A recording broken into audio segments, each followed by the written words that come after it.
आप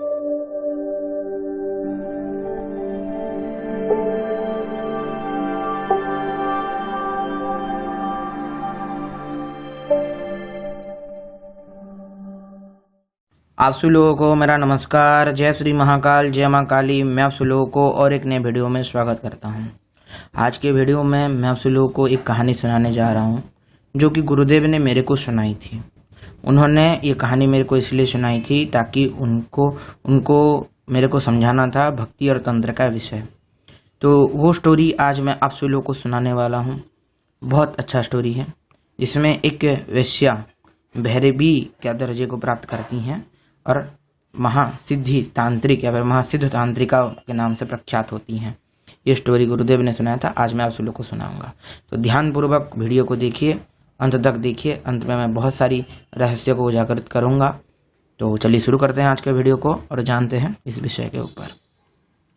तो मेरे गुरुदेव ने मेरे को ये स्टोरी ऐसे सुनाया था कि बहुत पुरानी बात है। एक शहर हुआ करता था। उस शहर में एक मजदूर हुआ करता था और मजदूर जो था वो बहुत गरीब था। तो जब गरीब था तो उसकी जो वाइफ थी वो प्रेग्नेंट थी। तो एक रात उस वाइफ का प्रसव हुआ, यानी कि उसने एक लड़की को जन्म दिया। जैसे ही उस मजदूर की वाइफ ने लड़की को जन्म दिया, उसकी जो वाइफ का देहांत हो गया, यानी कि उसकी वाइफ डेथ कर गई। तो जब डेथ कर गई तो मजदूर के पास इतना पैसा नहीं था कि वो उसकी वाइफ की जो शवदाह कर सके। तो उसने क्या किया कि उसकी वाइफ के जो शव को उसने जल प्रवाहित कर दिया और लड़की को अपने पास रख लिया। कुछ दिन लड़की को अपने पास रखने के बाद क्या हुआ कि उसके पास इतना पैसा नहीं था कि उसे वो लड़की को खिला पिला सके। तो उसने क्या किया कि शहर के थोड़ा दूर एक वेश्यालय था। उस वेश्यालय में जाके वो उस लड़की को बेच दिया 2 रुपए में।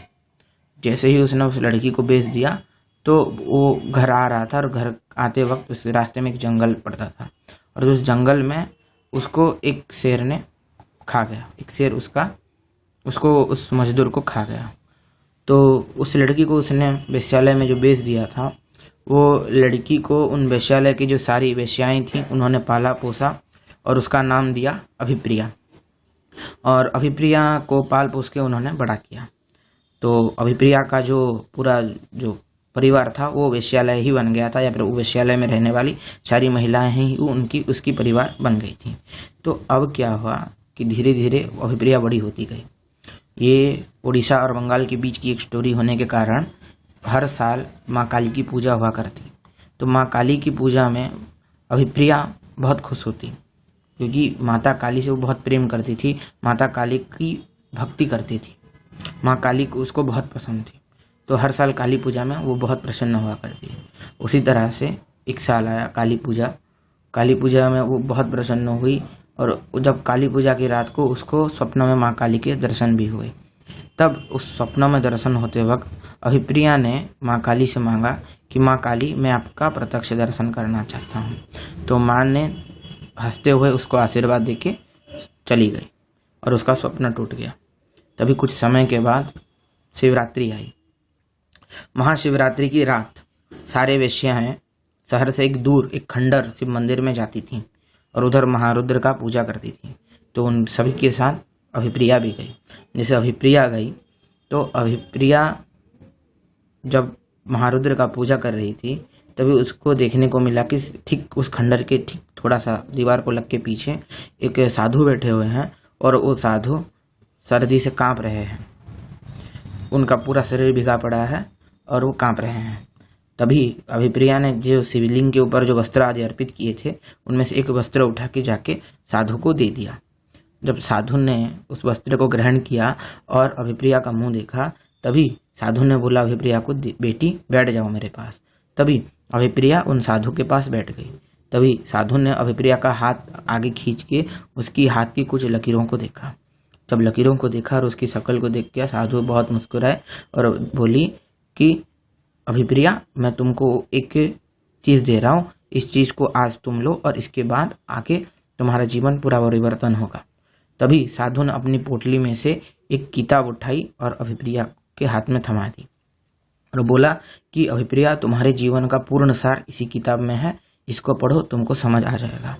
तभी अभिप्रिया वो किताब को लेके अपने घर पे गई या फिर वेश्यालय में गई, उन सारी वेश्याओं के साथ पूजा खत्म करके। उसी रात, महाशिवरात्रि की रात, अभिप्रिया ना सो के पूरे रात भर उसने किताब पढ़ा। किताब पढ़ने के बाद क्या हुआ कि उस किताब में माँ काली की कुछ साधनाएं और सप्तशती पाठ आदि की क्रम और विधान आदि लिखे थे।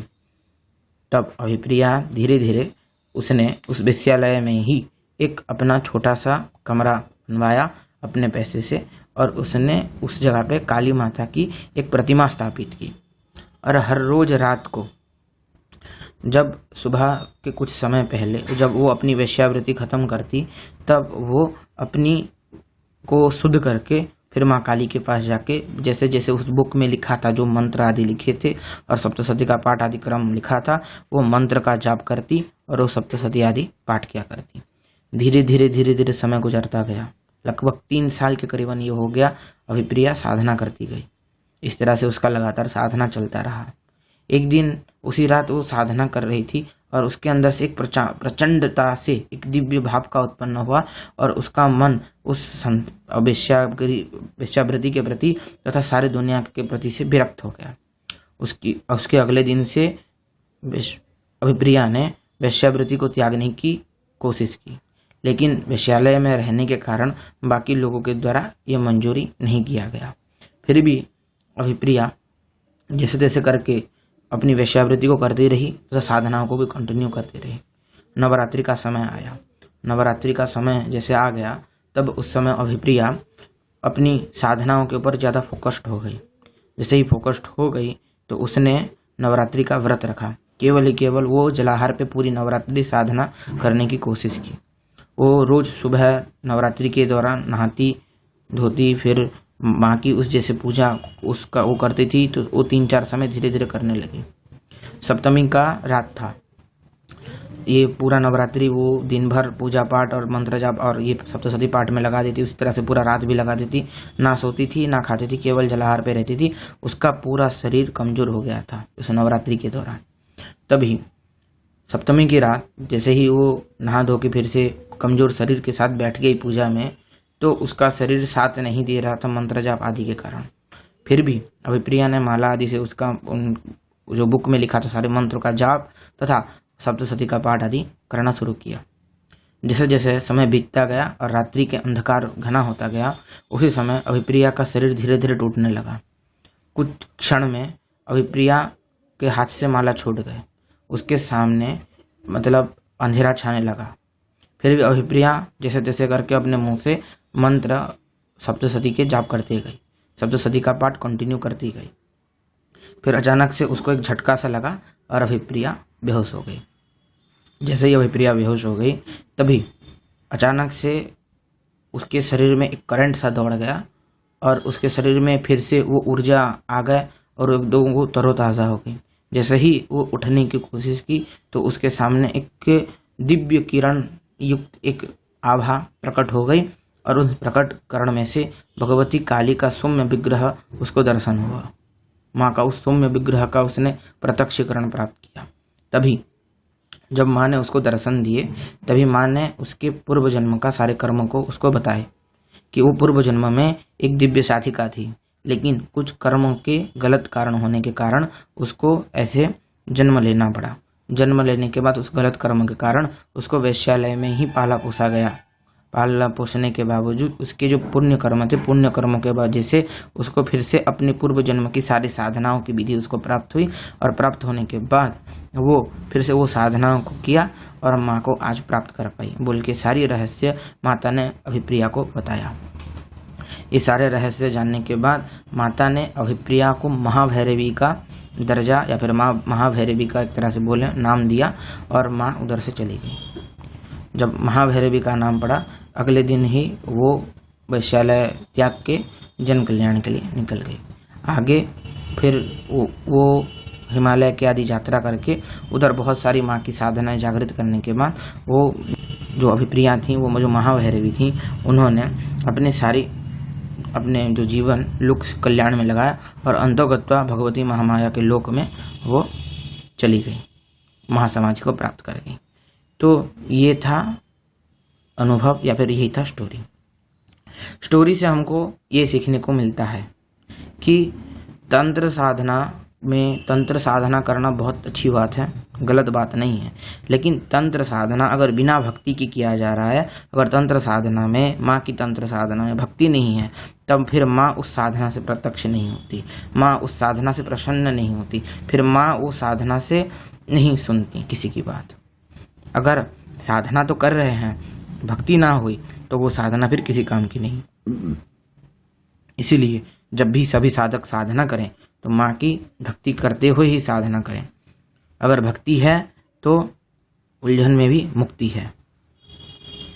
तो सभी साधक इस चीज़ को हमेशा याद रखें, भक्ति से माँ की साधना करें, निस्वार्थ भाव से माँ की साधना करें, तब जाके माँ की प्राप्ति होती है। अगले जन्मों की सारी साधनाएं ऐसे ही कंटिन्यू की जाती हैं।